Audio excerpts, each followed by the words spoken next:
Hello everybody, welcome back to the channel. तो आज की इस वीडियो में हम इकोनॉमिक्स के कुछ चुनिंदा इंपॉर्टेंट क्वेश्चंस को इस वीडियो में कवर अप करने वाले, जो कि आपके एग्जाम में शॉर्ट में पूछे जाएंगे ही जाएंगे।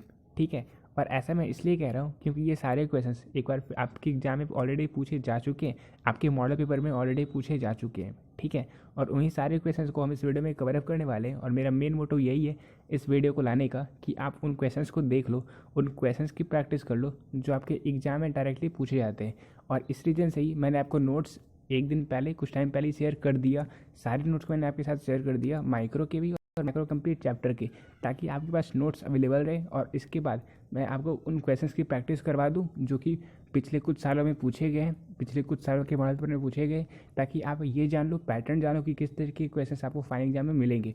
और आप ये भी देख लो कि जब आप उन नोट्स को एक बार रिवाइज कर लेते हो, फिर कैसे एक एक कर सारे क्वेश्चन आपसे सॉल्व हो जाते हैं।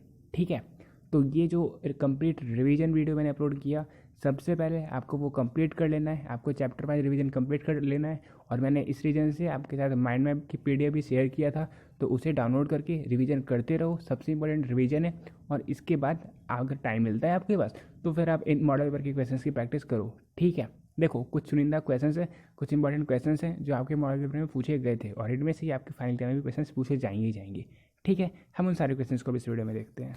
देखो, क्वेश्चन नंबर हमारा फर्स्ट है, सूक्ष्म अर्थशास्त्र की विशेषताएं बताइए, यानी कि mention the characteristics of micro economics. तो ये हमने फर्स्ट चैप्टर, इंट्रोडक्शन के चैप्टर में ही पढ़ रखा है कि माइक्रो इकोनॉमिक्स क्या होता है। मैक्रो इकोनॉमिक्स भी हमने देख रखा है, क्योंकि ये दोनों का डिफरेंस बहुत बार पूछा जाता है। मतलब ये सारे क्वेश्चन हम आगे देख लेंगे। इस क्वेश्चन में आपको माइक्रो इकोनॉमिक्स के फीचर्स को बताना है, इनकी विशेषताओं को बताना है। ठीक है, तो माइक्रो इकोनॉमिक्स में हम जिन जिन इंडिविजुअल लेवल की चीज़ों को पढ़ते हैं, डिमांड पढ़ते हैं, सप्लाई पढ़ते हैं, इन चीज़ों को आप यहाँ पे आंसर कर सकते हो। माइक्रो का अर्थ, माइक्रो जो वर्ड है वो ग्रीक वर्ड माइक्रो से लिया गया, जिसका अर्थ स्मॉल होता है। तो इनमें से आप किसी भी 2 पॉइंट को आंसर कर दो, नहीं क्योंकि ये शॉर्ट में है और 2 मार्क्स का है, तो यहाँ पे आप 3 पॉइंट में आंसर करना ज़्यादा बेटर रहेगा। ठीक है, तो 3 पॉइंट्स में आपको इस क्वेश्चन को आंसर करना है, और आपको आंसर मिल ही रहे हमारे नोट्स की वीडियो में। ठीक है, पीडीएफ फॉर्मेट मैंने शेयर कर रखा है। फिर आप देखोगे what is production possibility curve. तो प्रोडक्शन पॉसिबिलिटी कर्व या प्रोडक्शन पॉसिबिलिटी फ्रंटियर, ये दोनों एक ही होते हैं। It is a possible combination of 2 goods which can be produced at the same level. ठीक है, तो फिर ये जो मैंने आपको डिफरेंशियल वहाँ पे कंप्लीट दे रखा है, आपको वो आंसर करना है। और साथ ही जो मैंने ग्राफ शो कर रखा था, आपको वो उस तरीके से आंसर करोगे तो ज़्यादा अच्छे तरीके से आपका क्वेश्चन प्रेजेंट होगा। ठीक है, तो इस तरीके से मतलब मैं बता रहा हूँ कि सारे क्वेश्चन आपसे सॉल्वेबल है, आप सॉल्व कर दोगे अगर आपने रिवीजन कर रखा है तो। और अगर आपने रिवीजन किया ही नहीं है, बस वीवीआई क्वेश्चन को रट रहे हो, तो बिलीव करो बहुत प्रॉब्लम होगा। आज आपसे ये पूछा जा रहा है कि what is production possibility curve, कल को एग्जाम में क्वेश्चन पूछा जाएगा कि what are the feature of production possibility curve, और आप पढ़े होने के बावजूद आंसर नहीं कर पाओगे। इस रीजन से चैप्टर वाइज रिवीजन ही सिर्फ करो। वो जो मैंने 4 वीडियो माइक्रो इकोनॉमिक्स की, 5 वीडियो मैक्रो इकोनॉमिक्स की अपलोड कर दी, आपके लिए वो मोर देन इनफ है। फिर क्वेश्चंस की प्रैक्टिस करना है तो इन वीडियोज़ को देखो, अदरवाइज इन वीडियो को अभी बंद करो और आप चैप्टर वाइज रिवीजन करते रहो। ठीक है, मैं तो यही बोलूँगा।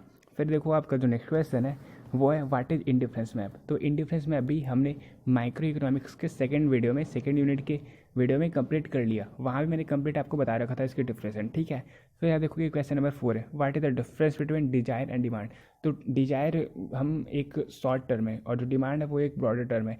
मैंने आपको डिमांड के 5 एलिमेंट्स बताए थे। ठीक है, कि आपके पास विलिंगनेस टू स्पेंड होना चाहिए, आपके पास रिसोर्सेज होने चाहिए कि आप उन्हें परचेज कर सके, आपके पास परचेजिंग पावर होनी चाहिए, तो उसे हम डिमांड कहते हैं।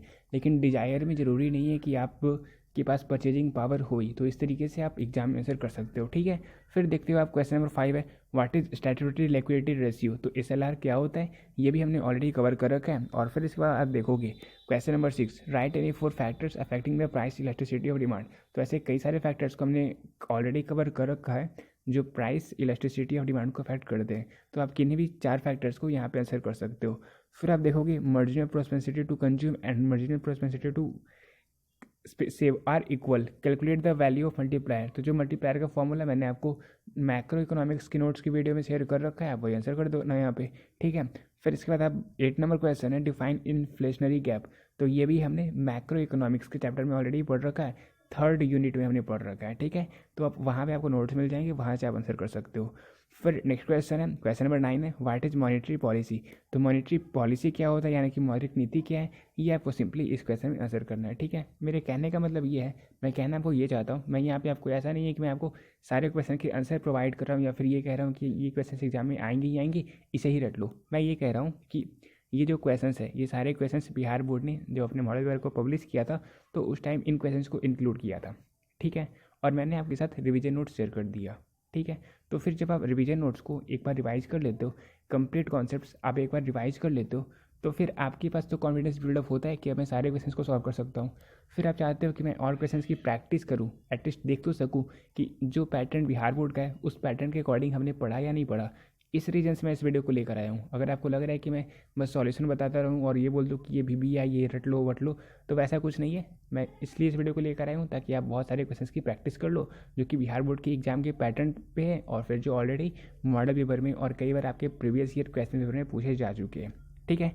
इस तरीके से आप और क्वेश्चंस को देखोगे, जैसे what is mean by deficit budget, तो फिर ये सारे क्वेश्चंस आपसे डायरेक्टली पूछे जा रहे हैं, मतलब कुछ ज़्यादा डीप से पूछे नहीं जा रहे, बल्कि जो टॉपिक था टू द पॉइंट पूछे जा रहे हैं। तो डिफिसिट बजट क्या होता है ये भी हमने मैक्रो इकोनॉमिक्स में ऑलरेडी पढ़ रखा है बजट के चैप्टर में, तो फिर आप वो आंसर कर सकते हो।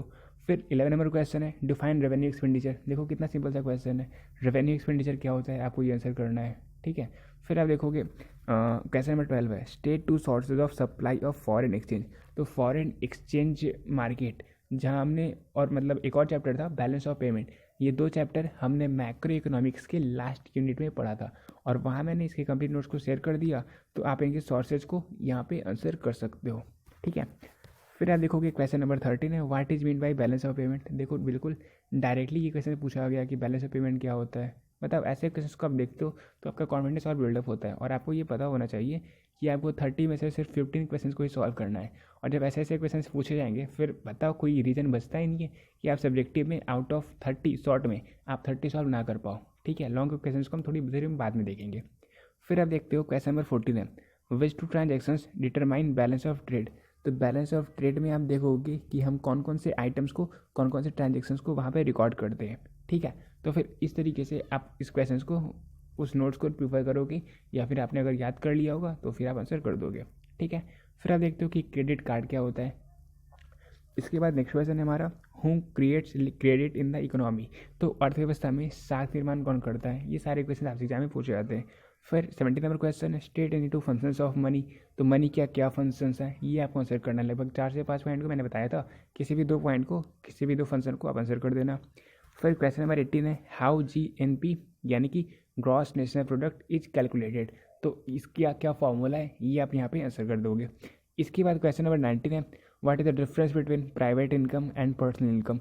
तो private income and personal income ये हमने मैक्रो इकोनॉमिक्स के फर्स्ट चैप्टर में कवर कर दिया था, तो फिर आप वो जो डिफरेंस मैंने आपको वहाँ बताया सेम वही आप यहाँ पे आंसर कर सकते हो। इसके बाद क्वेश्चन नंबर 20 है right the names of 4 sectors of a modern economy. तो इकोनॉमी के जो 4 सेक्टर्स होते हैं कौन से होते हैं आपको वो यहाँ पे आंसर करना है। फिर क्वेश्चन नंबर 21 है who determines the price under perfect competition. तो परफेक्ट कंपटीशन में मैंने आपको डिफरेंट फॉर्म्स ऑफ मार्केट पढ़ाया था, मतलब कंप्लीट नोट शेयर करा था, और वहाँ मैंने आपको बोला था ऑलिगोपॉली, monopoly, monopolistic competition, perfect competition, कई टाइप के मार्केट होते हैं, कई फॉर्म होते हैं मार्केट के। तो यहाँ पे पूछा जा रहा है कि प्राइस कौन डिटरमाइन करता है परफेक्ट कंपटीशन में। कई बार मैंने आपको बताया था, मतलब कई मार्केट मैंने आपको बताया था कि फर्म प्राइस टेकर होता है, किसी में फर्म प्राइस मेकर होता है, तो फिर आप यहाँ पे इसे आंसर कर सकते हो। इसके अलावा क्वेश्चन नंबर 22 है where is equilibrium price determined. तो इक्विलिब्रियम प्राइस कहाँ पे डिटरमाइन होता है ये भी हमने माइक्रो इकोनॉमिक्स में पढ़ रखा। जब डिमांड सप्लाई की इक्वल होता है उसे हम कहते हैं इक्विलिब्रियम, ठीक है। फिर 23 नंबर क्वेश्चन है in which market does the condition average revenue is equal to marginal revenue prevail. तो परफेक्ट कंपटीशन में हमने देखा था कि जो एवरेज रेवेन्यू होता है वही हमारा मार्जिनल रेवेन्यू होता है, मतलब दोनों इक्वल होता है, तो फिर आप आंसर कर दोगे, ठीक है। वहाँ पे आप जब पढ़ोगे एक बार, मैं आपको ये नहीं बताना चाहता कि आपका आंसर ये होगा आप ये आंसर कर दो। मैं चाहता हूँ कि आप नोट्स को प्रीफर करो, ठीक है, उस वीडियो को देखो। अगर वीडियो नहीं देख रहा मतलब वहाँ पे मैंने PDF का लिंक शेयर कर रखा है, वीडियो पर क्लिक करोगे PDF मिल जाएगा, PDF कंप्लीट कर लो, उसे रिवीजन करते जाओ। रिवीजन करोगे कॉन्सेप्ट क्लियर होगा तो आप सारे क्वेश्चंस को सॉल्व कर दोगे। और अगर आप कंप्लीट चैप्टर को कंप्लीट नहीं कर पाते हो तो कोई इशू नहीं है, ये जो क्वेश्चंस मैं आपको बता रहा हूँ इन क्वेश्चंस को मार्क करो, इनके आंसर को देखो और आप आंसर राइटिंग करो, ठीक है।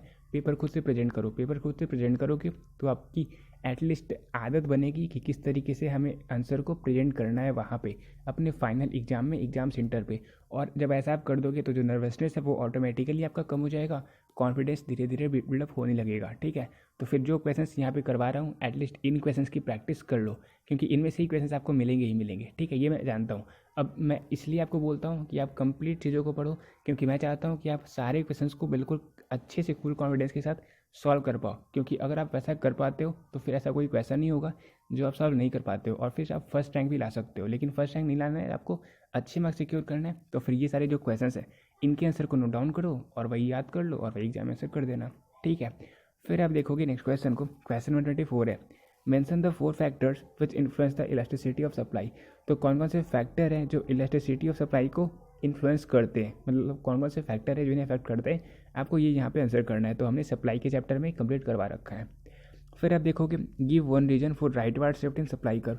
तो राइटवार्ड शिफ्ट एक होता है लेफ्टवार्ड शिफ्ट। राइटवार्ड शिफ्ट कब होता है, लेफ्टवार्ड शिफ्ट कब होता है, ये मैंने आपको थोड़ी एक्सप्लेनेशन भी दे रखी थी, तो आप वहाँ से डायरेक्टली से आंसर कर सकते हो, ग्राफ के साथ मैंने शो कर रखा था।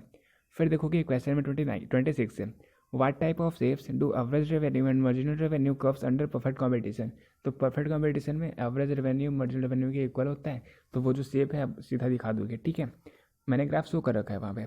फिर आप देखोगे वेरिएबल कॉस्ट क्या होता है, तो ये हमने कॉस्ट के चैप्टर में पढ़ रखा है, मतलब एक ही यूनिट में आपने कई सारी चीज़ों को पढ़ा था, कॉस्ट, रेवेन्यू, सप्लाई, इन सभी को आपने एक ही चैप्टर में पढ़ रखा है। और वहाँ मैंने बताया था कि वेरिएबल कॉस्ट क्या होता है, फिक्स्ड कॉस्ट क्या होता है, टोटल कॉस्ट क्या होता है, तो इन सभी की डेफिनेशन आप इजीली कर दोगे, ठीक है, कोई प्रॉब्लम नहीं होगा। कॉन्सेप्ट क्लियर करोगे तो फिर आपको चीज़ों को रटना नहीं पड़ेगा, बल्कि आप समझते चले जाओगे। फिर एग्जाम में आप खुद से अपने लैंग्वेज में भी आंसर कर दोगे, कोई प्रॉब्लम नहीं होगा। लेकिन क्वेश्चंस को रटने लगोगे BBI के नाम पर, तो आप बहुत सारी चीज़ों को रटते रह जाओगे, आपको कभी कुछ याद नहीं होने वाला। फिर देखोगे आप क्वेश्चन नंबर 29 है, how is total cost calculated. तो अभी मैंने आपको बताया था वेरिएबल कॉस्ट को आप ऐड कर दोगे फिक्स्ड कॉस्ट के साथ, तो टोटल कॉस्ट हमारा निकल कर आ जाएगा। तो वहाँ मैंने ज़्यादा बेहतर तरीके से रिवीजन नोट्स में शेयर कर रखा है इसके आंसर को, तो आप वहाँ से डायरेक्टली आंसर कर सकते हो, ठीक है। फिर क्वेश्चन नंबर 30 है, what shows the movement of demand curve toward right. तो मांग वक्र का दाईं ओर खिसकना क्या दर्शाता है, तो ये हमने डिमांड के चैप्टर में कंप्लीट कर रखा। वहाँ मैंने आपको ये बता रखा था कि डिमांड कितने टाइप की होते हैं, कौन कौन से फैक्टर होते हैं जो डिमांड को अफेक्ट करते हैं, लॉ ऑफ डिमांड क्या होता है, गिवन गुड्स क्या होता है, गिवन पैराडॉक्स क्या है, कंप्लीट चीज़ें शेयर्ड है, ठीक है। तो फिर इन सारे क्वेश्चंस को आपने देख लिया। अब आप ये बताओ कि आउट ऑफ 30 कौन कौन से क्वेश्चंस ऐसे थे जो आपको लगा कि मैं सॉल्व नहीं कर पाता अगर उन नोट्स को मैंने कंप्लीट नहीं किया तो, क्योंकि कुछ क्वेश्चंस ऐसे मिलेंगे आपको, टोटल 30 क्वेश्चंस है, आपको 15 को ही सॉल्व करना है, तो 4 से 5 क्वेश्चंस ऐसे होंगे जो कि आप सॉल्व ना कर पाओ, ठीक है, ये मैं मानता हूँ। लेकिन बाकी के जो क्वेश्चंस हैं जो अचीवेबल है, जो आप सॉल्व कर सकते हो, उन्हें तो आपको सॉल्व करना आना चाहिए, जो डायरेक्ट टॉपिक से पूछे जाते हैं, ठीक है। तो इस रीजन से मैं बोल रहा हूँ कि चैप्टर वाइज रिवीजन करो, वहाँ पे ये जो क्वेश्चंस मैंने सारे आपको दिखाए, इन सारे क्वेश्चंस के सॉल्यूशंस को देख लो, उन्हें नोट डाउन कर लो। फिर अगर बहुत कम पढ़ना है तो उन्हें आप लोग पढ़ के चले जाना, एग्जाम में कई सारे क्वेश्चन आपको मिल जाएंगे और आप सिंपली आंसर करके आ जाना, ठीक है। ऐसे बहुत सारे वीडियो वगैरह अवेलेबल है, बहुत सारे गेस्ट पेपर अवेलेबल है, उन सभी को पढ़ते जाओगे तो टाइम वेस्ट ज़्यादा होगा। प्रीफर करो जो मॉडल पेपर बिहार बोर्ड ने पिछले 2 से 3 साल में शेयर किए, इसके अलावा जो पिछले 2 से 3 साल के प्रीवियस ईयर क्वेश्चन पेपर है, बस इन दोनों को कंप्लीट कर लो, ठीक है। 6 पेपर हो जाते हैं इस तरीके से, 6 पेपर को आप कर लेते हो, so that's more than enough for you. तो मिलते हैं अपने नेक्स्ट वीडियो में।